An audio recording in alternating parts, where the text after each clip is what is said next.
The Silent Observer. The morning shift at the Galactic Exhibition Center began like any other for Marcus Webb. He walked through the sterile corridors with his toolkit in hand, checking life support systems and atmospheric controls for the various alien specimens housed in the facility. The center marketed itself as the premier interstellar zoo, attracting visitors from across the galaxy who came to observe rare and exotic species from distant worlds. Marcus had worked here for 3 years, long enough to become numb to the ethical questions that had initially bothered him. The facility claimed all specimens were rescued from dying worlds or donated by their home planets for scientific study. He had learned not to ask too many questions about how these creatures ended up behind reinforced barriers, performing for crowds of paying customers. The Eastern Wing housed what management called the Sentient Species Collection. This section always made Marcus uncomfortable. Unlike the animal exhibits, these beings showed clear signs of intelligence, emotion, and awareness of their captivity. The information plaques described them in clinical terms, but Marcus could see the consciousness behind their eyes. As he approached Habitat 17, Marcus noticed an unusual crowd gathered around the viewing window. Children pointed excitedly, while adults took photos and videos. The noise level was higher than usual, filled with laughter and mocking comments. Curious despite himself, Marcus moved closer to see what was causing such a reaction. Inside the habitat sat a young female, from the planet Zephyria. According to the information display, her name was listed simply as Specimen Z47, though Marcus had overheard staff members calling her Lysa. She appeared to be in her early 20s by human standards, with pale lavender skin that seemed to shimmer under the artificial lighting. Her hair fell in waves of silver white, and delicate markings covered her arms and face in intricate patterns that resembled flowing water. What disturbed Marcus was not her appearance, but her behavior. Unlike other times he had seen her, today, Lysa was reacting to the crowd. A group of teenagers had been tapping on the glass and making faces trying to get her attention. When she finally looked up, they burst into laughter and began imitating her movements in exaggerated, mocking gestures. Marcus watched as Lysa's expression shifted from confusion to understanding, and then to something that made his chest tighten, with unexpected pain. Tears began to flow down her cheeks, silent and steady, as she slowly backed away from the viewing window. The crowd found this even more entertaining, with several people commenting on how realistic her emotional responses were. "Look, it's actually crying," one visitor exclaimed. "These new animatronics are incredible." "It's not an animatronic," Marcus found himself saying before he could stop himself. "She's a real person." The crowd turned to look at him with expressions ranging from confusion to annoyance. A well-dressed woman with her 2 children frowned at him disapprovingly. "Excuse me, but the information clearly states these are specimens for observation and study," she said. "They're not people. They're aliens." Marcus wanted to argue, but he knew it would only cause trouble. Instead, he watched as the crowd gradually dispersed, moving on to the next exhibit. Only then did he really look at Lysa again. She had retreated to the far corner of her habitat, sitting with her knees drawn up to her chest, her face hidden in her arms. Something about her posture reminded him of a lost child, and Marcus felt an unexpected surge of protective anger. He had seen her many times during his rounds, but always at a distance, always when she was alone. She usually sat quietly, sometimes tracing patterns in the sand of her artificial environment, or gazing up at the simulated sky. He had never seen her interact with visitors before, had never witnessed the cruel entertainment that her existence provided for others. Later that day, during his lunch break, Marcus found himself researching Zephyria in the facility's database. What he discovered made his stomach turn. The planet had not died from natural causes as the public displays claimed. Zephyria had been destroyed in a military conflict, its population scattered or eliminated. The few survivors had been relocated to facilities like this one, supposedly for their own protection and the advancement of interspecies understanding.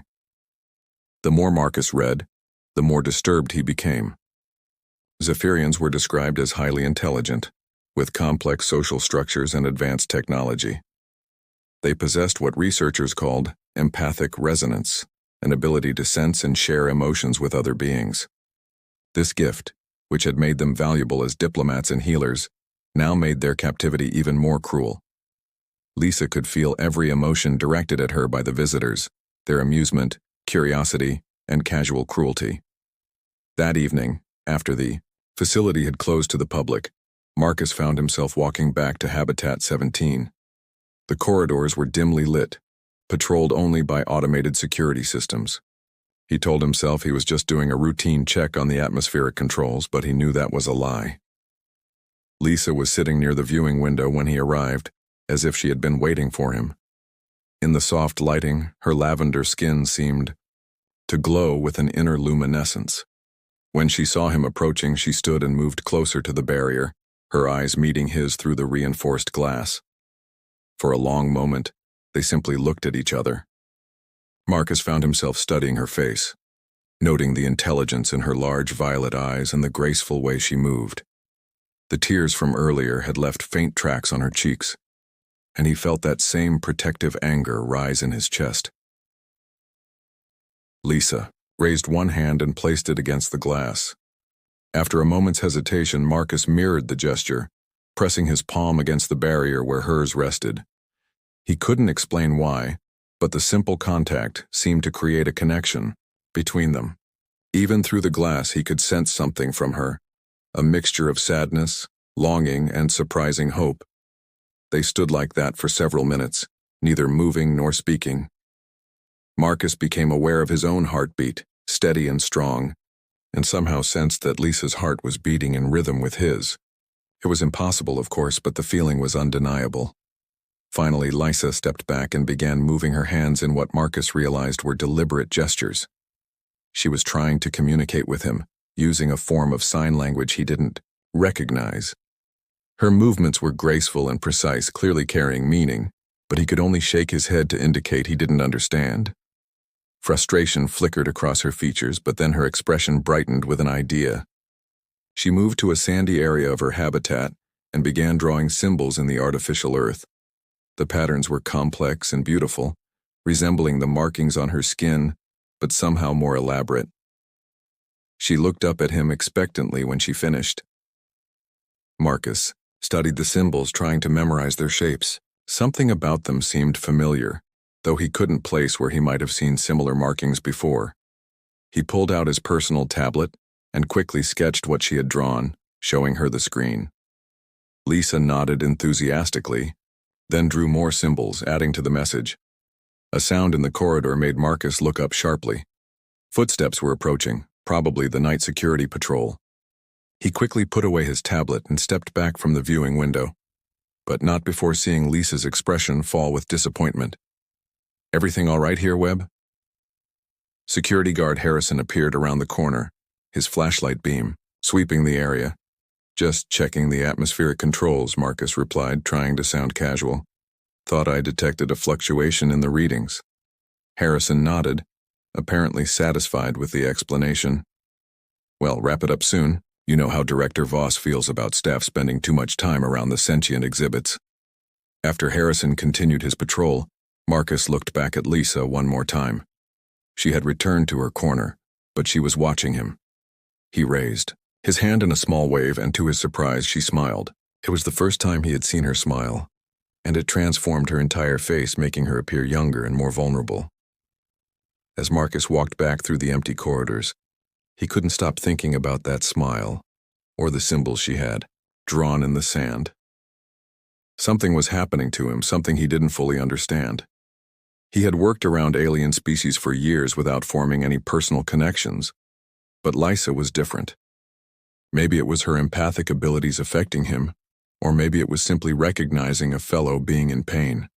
Whatever the reason, Marcus knew he couldn't continue pretending that what was happening at the facility was acceptable. Lisa wasn't a specimen to be displayed for entertainment. She was a person, possibly the last of her kind, trapped in a prison disguised as protection. Breaking the silence. The next morning arrived with an announcement that made Marcus's blood run cold. Director Voss's voice echoed through the facility's communication system, clinical and matter-of-fact as always. Attention, all staff. Effective. Immediately, new security protocols are being implemented in the sentient species collection. All interactions with specimens are to be monitored and recorded. Any unauthorized communication attempts will result in immediate termination and possible criminal charges. Marcus paused in his morning equipment check, his hands trembling slightly, as he adjusted an oxygen regulator. The timing couldn't be coincidental. Someone had noticed his encounter with Lisa the previous evening, or perhaps the facility's surveillance systems were more sophisticated than he had realized. Despite the warning, Marcus found himself drawn back to Habitat 17 during his afternoon rounds. He approached cautiously, noting the new security cameras that had been installed overnight. Their red recording lights blinked steadily, capturing every angle of the viewing area. Lisa was sitting in her usual spot near the window, but something was different about her posture. She seemed more alert, more purposeful. When she saw Marcus approaching, she stood and moved to the glass, but this time she didn't try to communicate directly. Instead, she began what appeared to be a series of stretching exercises, moving her body in fluid, dance-like motions. To any observer, it would look like normal physical activity, but Marcus noticed that some of her movements matched the symbols she had drawn in the sand the night before. She was communicating with him right under the surveillance cameras, using her body as a living language. Marcus pretended to check his tablet while watching her routine. Gradually, he began to understand the pattern. Lisa was telling him a story through movement, her graceful gestures painting pictures in the air. She showed him her world, her people and their destruction. The dance became increasingly sorrowful, depicting loss and separation. But then the movements changed, becoming lighter, more hopeful. She was showing him something else, something about connection and understanding between different species. Her eyes met his through the glass, and Marcus felt that strange resonance again, as if their hearts were beating in perfect synchronization. Dr. Helena Cross chose that moment to arrive. For her weekly examination of the Zephyrian specimen, Marcus had always found the xenobiologist to be coldly professional, more interested in data than in the beings she studied. Today, however, something in her expression seemed different, more troubled than usual. "Mr. Webb," she greeted him curtly, "I need to conduct some tests. Please ensure the atmospheric controls remain stable during the procedure." Marcus nodded, but his attention was drawn to the equipment Dr. Cross was setting up. Along with her usual medical scanners, she had brought what appeared to be a neural interface device, its metal crown bristling with electrodes and monitoring wires. "What's that for?" Marcus asked, unable to keep the concern from his voice. Dr. Cross glanced at him sharply. "The specimen has been showing signs of increased emotional activity. Director Voss wants a complete neural mapping to determine if she's becoming unstable." Inside the habitat, Lisa had stopped her movement routine and was now watching the preparations, with obvious fear. Her empathic abilities would allow her to sense the intentions behind the equipment, and Marcus could see terror building in her violet eyes. "Is that really necessary?" Marcus pressed. "She seems perfectly calm to me." "Mr. Webb," Dr. Cross said, her tone carrying a warning, "I suggest you focus on your own duties. The director has expressed concerns about staff members becoming too attached to the specimens." The implication was clear. Marcus was being watched, and his concern for Lisa had been noted. He forced himself to step back and pretend to work on the atmospheric controls while Dr. Cross entered the habitat through the service entrance. What happened next would haunt Marcus for the rest of his life. As Dr. Cross approached with the neural interface, Lisa began to back away, her fear evident in every line of her body. When the doctor attempted to place the device on her head, Lisa finally broke her long silence. "Please," she whispered, her voice carrying the accent of her destroyed world. "No more tests. I am not broken. I do not need fixing." Dr. Cross froze, her face going pale. You can speak standard?" "I have always spoken," Lisa replied, tears beginning to flow down her cheeks. You simply never asked me to." The revelation stunned both Dr. Cross and Marcus. For 3 years, the facility had assumed Lisa was either unable or unwilling to communicate in any language they understood. Her silence had been interpreted as a sign of lower intelligence or psychological damage from her trauma. "Why didn't you speak before?" Dr. Cross asked, her scientific curiosity overriding her surprise. Lisa's expression grew infinitely sad. "Would it have changed anything? Would you have treated me as a person instead of a specimen? Would the visitors have stopped pointing and laughing if they knew I understood every cruel word?" Dr. Cross had no answer. She stood there, neural interface in hand, staring at the being she had been studying for years, as if seeing her for the first time. "My name is Lisa Starweaver," the Zephyrian continued, her voice growing stronger. "I was a healer and diplomat on my world before your people destroyed it. I had a family, friends, a life full of purpose and meaning. I am not a specimen to be studied or entertainment for your visitors. I am the last daughter of Zephyria, and I am dying in this prison you call protection." The words hit Marcus like physical blows. He found himself moving closer to the habitat barrier, no longer caring about the cameras or consequences. "Dr. Cross," he said urgently, "you can't continue with these tests. She's clearly a sentient being with rights." But Dr. Cross was already backing toward the exit, her equipment forgotten. I need to report this to Director Voss immediately." "Wait," Marcus called after her, but she was already gone, leaving him alone with Lisa for the first time since their silent communication had begun. "You tried to help me last night," Lisa said, approaching the glass barrier. "I felt your kindness through the empathic resonance. It was the first genuine compassion I had experienced in 3 years." Marcus pressed his hand against the glass again, and this time when Lisa matched the gesture, he felt more than just connection. Images flashed through his mind, memories that weren't his own. He saw Zephyria as it had been, a world of crystal, cities and floating gardens populated by beings of incredible beauty and wisdom. He saw the attack that had destroyed everything, massive ships appearing in the sky without warning. He felt Lisa's terror as she was captured, her despair as she learned she was the only survivor brought to this facility. "How are you doing this?" Marcus gasped, pulling his hand back from the glass. "Empathic resonance works both ways," Lisa explained. "I can share my memories with those whose hearts are open to receiving them. You have a rare gift, Marcus Webb. You can feel the pain of others as if it were your own." Before Marcus could respond, alarms began blaring throughout the facility. Emergency lights flashed red and automated announcements filled the corridors. "Security alert. All personnel report to designated stations immediately. Lockdown protocols now in effect." Through the viewing window, Marcus could see security teams rushing through the corridors. Director Voss's voice came over the intercom, tense with barely controlled anger. "Mr. Webb, report to my office immediately." Marcus looked at Lisa, knowing this might be his last chance to communicate with her freely. "I'm going to find a way to help you," he promised. She smiled sadly. "You already have.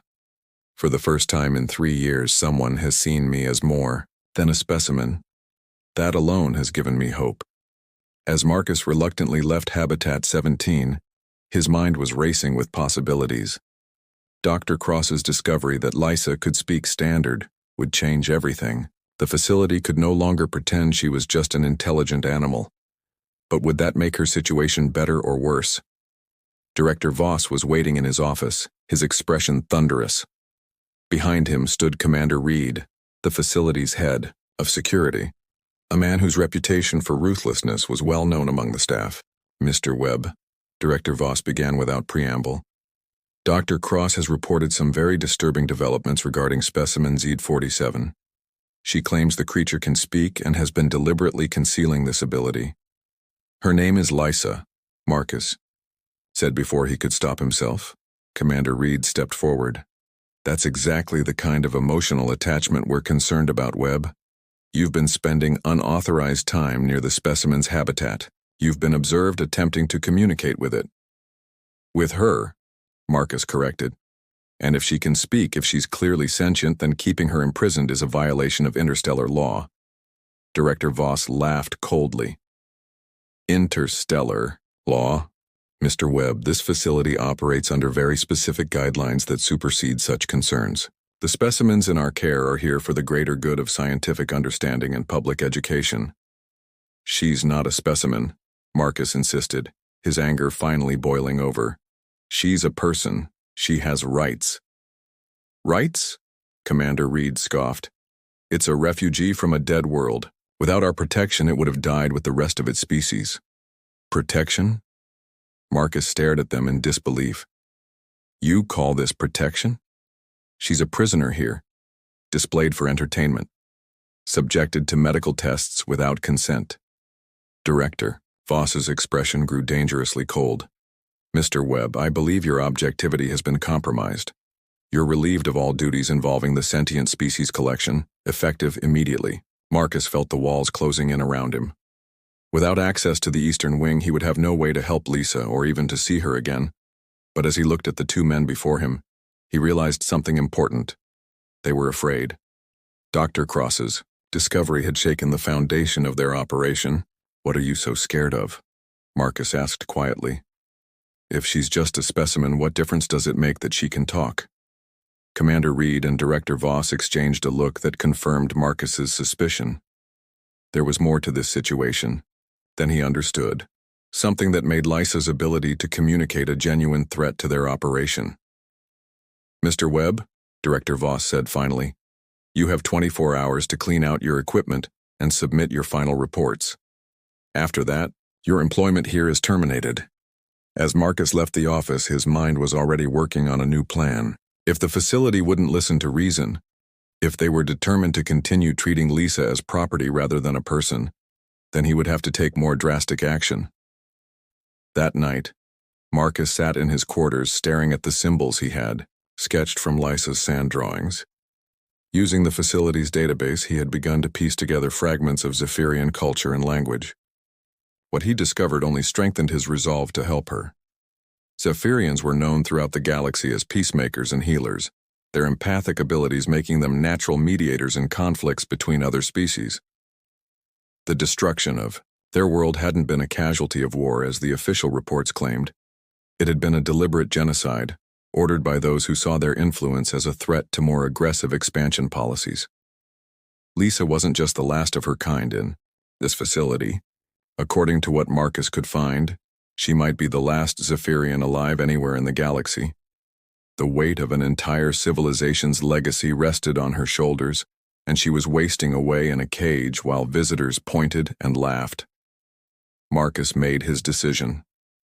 Tomorrow, he would use his remaining access to begin gathering everything he needed for a rescue mission. If the system wouldn't protect Lisa, then he would have to take her protection into his own hands. As he prepared for what might be his last night of sleep in relative safety, Marcus thought about the connection he had felt with Lisa, the way their hearts had seemed to beat in rhythm. Whatever happened next, he knew his life had been irrevocably changed by those violet eyes and silent tears. The galaxy had failed Lisa Starweaver, the last daughter of Zephyria. But Marcus Webb, a simple maintenance engineer, would not fail her. Tomorrow, the real story would begin.